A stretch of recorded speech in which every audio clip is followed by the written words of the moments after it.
Episode 1: Seven Suns. Opening in 2009, NASA launched the Kepler Space Telescope with a single mission to find Earth-like planets in the habitable zones of distant stars.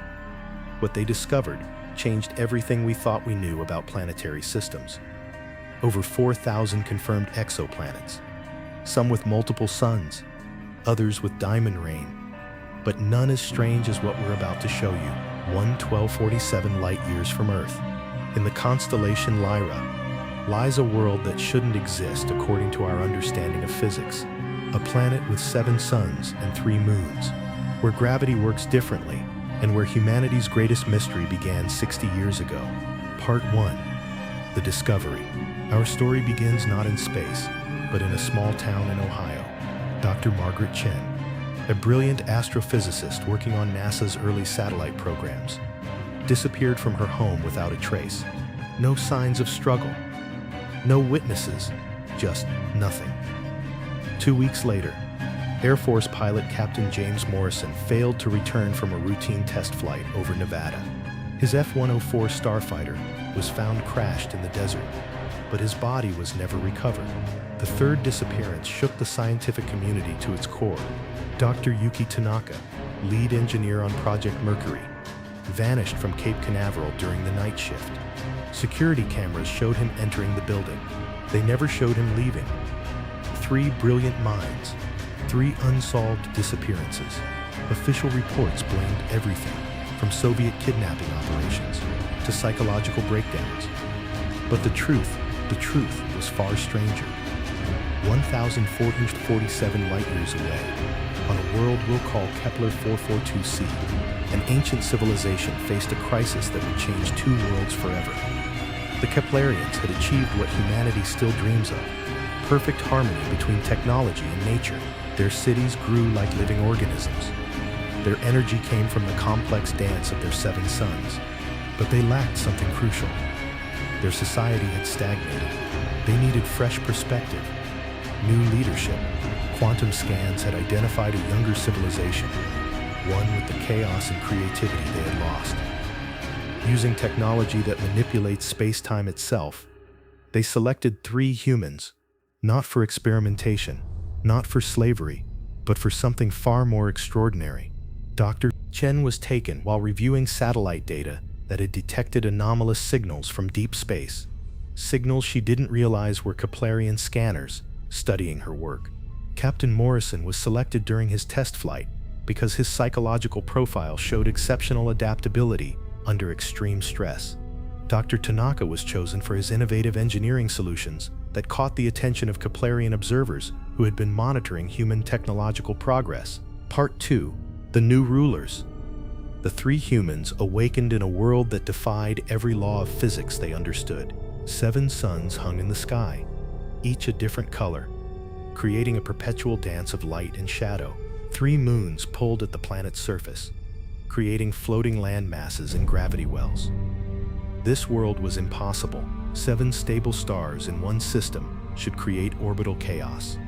But here, they had learned to harmonize chaos itself. The Keplerians didn't want slaves or specimens.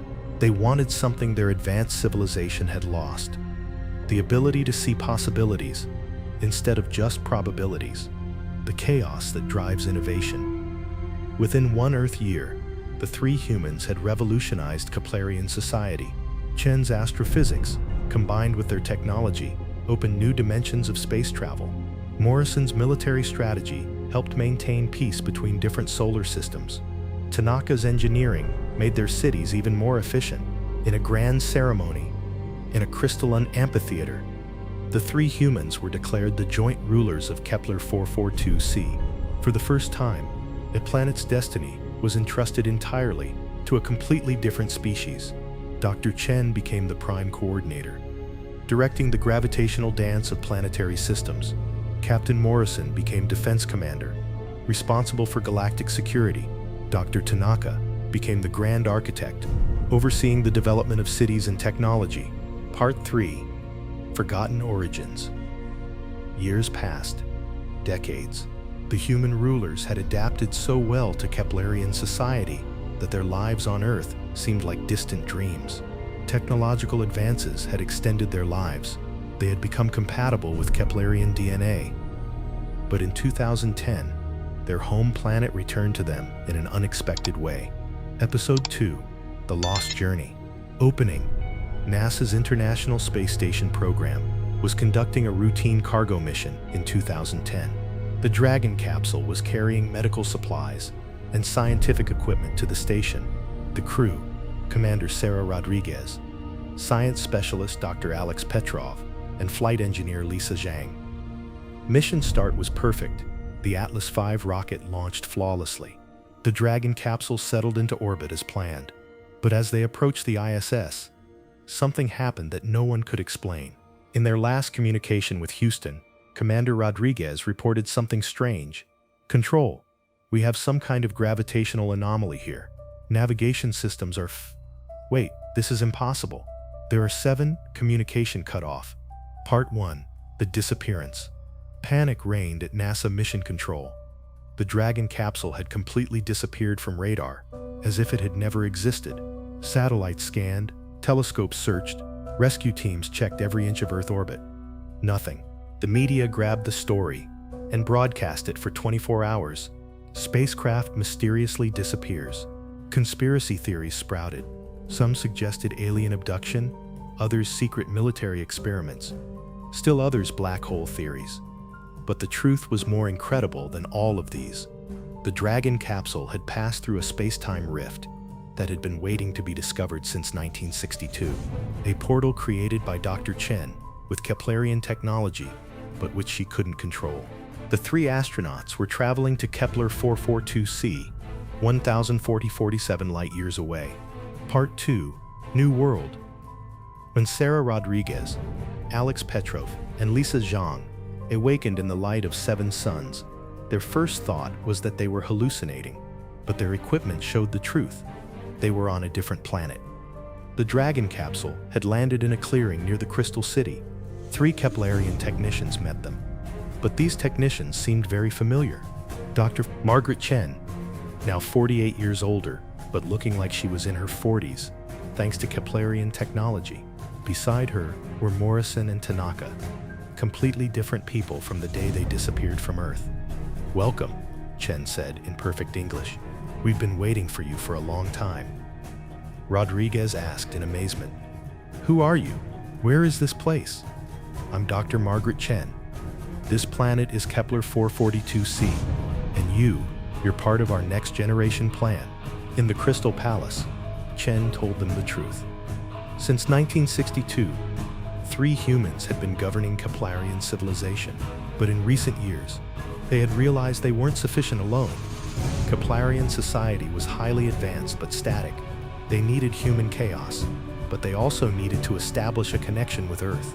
If the 2 planets merged, the galaxy's most powerful civilization could emerge. On Earth, there are wars, pollution, resource depletion, Morrison said. Here we found perfect technology, clean energy, long life. For 48 years we tried to communicate with Earth, but the technological gap was too great. Now we can finally reach you, but the only missing piece is the interplanetary bridge. Tanaka continued, "Your Dragon capsule's arrival wasn't coincidence. It took Chen 8 years to perfect the portal. We activated it at exactly the right time to draw you here, because we have a mission for you." What was offered to the 3 astronauts was incredible. They could return to Earth, but with a mission to introduce Keplerian technology to NASA and world leaders, energy systems that could solve climate change, medical advances that could eliminate diseases, technology that could make intergalactic travel possible. But there was a price.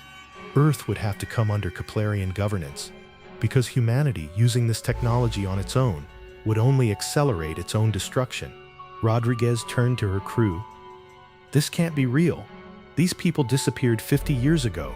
Now they're governing an alien planet." Petrov looked with a scientist's eye. "But the technology is real. This city, these energy systems, the 7 suns, it's all impossible, but it's here." Zhang asked the practical question. "When we return to Earth, who will believe us? And what happens if we don't accept this offer?" Chen's answer was cold but clear. Then Earth continues on its own path. It depletes its resources in 50 years, becomes uninhabitable in 100 years, and we continue exploring the galaxy from here. Finale. The Dragon capsule, repaired and enhanced with Keplerian technology, was ready to return to Earth. Inside were 3 astronauts and evidence that would change humanity's future. But the biggest question remained unanswered. Would Earth accept the offer from an alien empire founded by 3 humans who disappeared 50 years ago? Rodriguez looked at the Keplerian city one last time. As the 7 suns set on the horizon, 3 moons shone in the sky. This world was perfect, but was it free? "Houston," she said into the radio, "this is Dragon. We're on our way back, and we have a lot of stories to tell you." But none of them knew yet that their return had already been detected on Earth, and some people were making very different plans to meet them.